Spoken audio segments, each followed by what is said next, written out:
D'abord, je voudrais rappeler que ces contrats locaux de lutte contre les violences faites aux femmes étaient un engagement pris pour formaliser le travail en réseau qui existe déjà en Corse. Fort heureusement, on ne parle pas d'un phénomène dont on prendrait conscience aujourd'hui. Cet acte fondateur autour d'un conventionnement très large avec tous les partenaires de l'île s'est passé à une étape supplémentaire qui correspond à la volonté du président de la République de faire de l'égalité femmes-hommes la véritable cause de son quinquennat, avec comme premier pilier cette lutte contre la violence faite aux femmes. Donc là maintenant, il s'agit d'une déclinaison opérationnelle et je dois dire que cette mobilisation à la fois institutionnelle, associative, avec la présence de la justice, montre qu'on a envie de progresser encore dans la connaissance et dans la prise en charge, puisque notre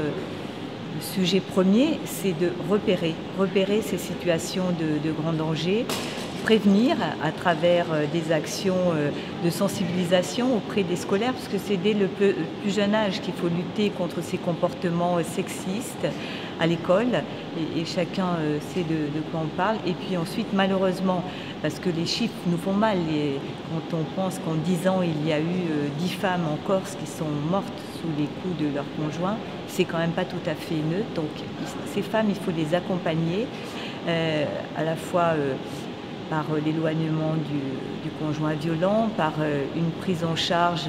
à la fois psychologique, mais aussi dans des lieux spécialisés. Et là, j'évoque la FALEP qui a malheureusement l'habitude de prendre en charge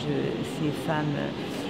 victimes de violences. Il faut aussi un nombre de places supplémentaires et j'ai obtenu du ministère de Madame Gouraud, grâce à son soutien personnel, 15 places supplémentaires. Donc ça, c'est très important pour la Corse. Et donc nous avons choisi de commencer la signature de ces contrats par